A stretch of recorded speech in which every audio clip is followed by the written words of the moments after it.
Hi everyone, সবাইকে স্বাগত জানিয়ে শুরু করছি বিসিএস লার্নিং ল্যাবের আজকের স্পেশাল এপিসোড। আজকে আমরা কথা বলবো ইংরেজি সাহিত্য থেকে, আর যেই ব্যক্তি নিয়ে কথাবার্তা বলবো তিনি হচ্ছেন ইংরেজি সাহিত্যের উজ্জ্বল নক্ষত্র এবং কিংবদন্তি নাট্যকার উইলিয়াম শেক্সপিয়ার নিয়ে। আমরা দেখেছি বিগত কয়েক বছরের বিসিএস এর প্রিলি পরীক্ষায় উইলিয়াম শেক্সপিয়ার থেকে প্রশ্ন এসেছে, তাই স্পেশালি আপনাদের জন্য আমাদের এই আয়োজন। দেরি না করে সাবস্ক্রাইব করুন আমাদের চ্যানেলটি এবং দেখতে থাকুন আজকের ভিডিওটি। আমরা কথা বলবো উইলিয়াম শেক্সপিয়ার নিয়ে, যিনি রেনেসাঁ যুগে জন্মগ্রহণ করেন 1564 সালে। তিনি জন্মগ্রহণ করেন ইংল্যান্ডের অ্যাভন নদীর তীরে স্ট্র্যাটফোর্ডে তিনি জন্মগ্রহণ করেন 1564 সালের 23শে এপ্রিল। তিনি মারাও যান 23শে এপ্রিল, তবে সেটা 1616 খ্রিস্টাব্দে। উইলিয়াম শেক্সপিয়ার বিভিন্ন ধরনের নাটক লিখেছেন। তিনি মূলত নাটকের জন্যই বিখ্যাত। তার বিখ্যাত কিছু ট্র্যাজেডি আপনারা দেখতে পাচ্ছেন এখানে।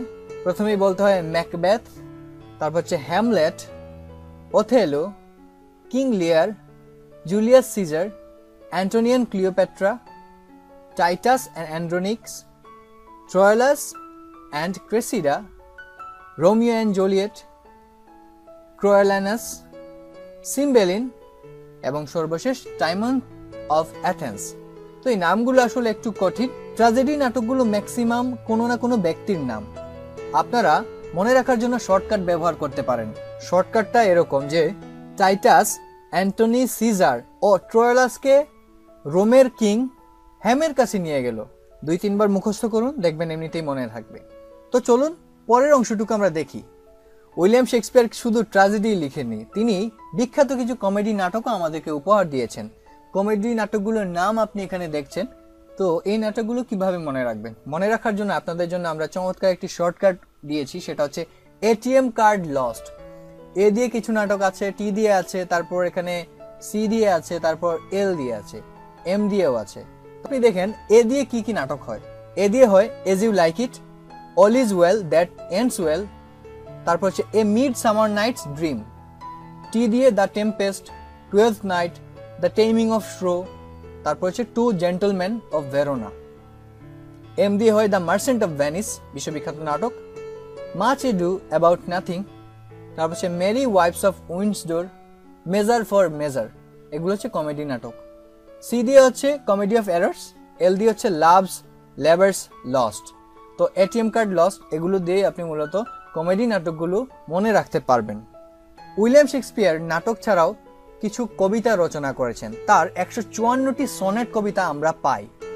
তার কবিতাগুলোকে আমরা 2 ভাগে ভাগ করতে পারি, ন্যারেটিভ কবিতা এবং অন্যান্য কবিতা। তিনি 3টি ন্যারেটিভ কবিতা লিখেছেন।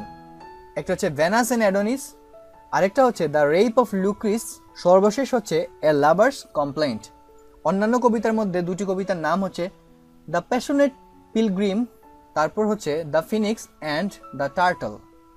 তো বন্ধুরা, চলুন দেখে আসি উইলিয়াম শেক্সপিয়ার কোন নাটকটি সর্বপ্রথম রচনা করেছেন, সর্বশেষ কোন নাটক রচনা করেছেন এবং সর্ববৃহৎ নাটক কোনটি, ক্ষুদ্রতম নাটক কোনটি। উইলিয়াম শেক্সপিয়ার সর্বপ্রথম যেই নাটকটি রচনা করেছেন তার নাম হচ্ছে হেনরি 6 পার্ট 2। শেক্সপিয়ারের সর্বশেষ রচনা এবং সর্বশেষ নাটক হচ্ছে দ্য টেম্পেস্ট, যেটি শেক্সপিয়ারের সোয়ান সং হিসেবে পরিচিত। শেক্সপিয়ার কর্তৃক রচিত ক্ষুদ্রতম নাটক হচ্ছে কমেডি অফ এরার্স। এটি হচ্ছে শেক্সপিয়ার কর্তৃক রচিত ক্ষুদ্রতম নাটক। শেক্সপিয়ার কর্তৃক রচিত দীর্ঘতম নাটকটির নাম হচ্ছে হ্যামলেট। হ্যামলেট নাটকটিতে 4042টি লাইন আছে। বন্ধুরা, এই ছিল উইলিয়াম শেক্সপিয়ার নিয়ে আজকের মতো আমাদের আয়োজন। আপনাদের কোনো প্রশ্ন, কোনো জিজ্ঞাসা কিংবা কোনো মতামত থাকলে আমাদের কমেন্ট সেকশনে কমেন্ট করে জানিয়ে দিতে পারেন। আগামীতে সাহিত্য নিয়ে আরো ভালো ভালো ভিডিও আছে। অবশ্যই আমাদের চ্যানেলটি সাবস্ক্রাইব করবেন, লাইক দিবেন, শেয়ার করবেন এবং আমাদের সাথেই থাকবেন। ধন্যবাদ।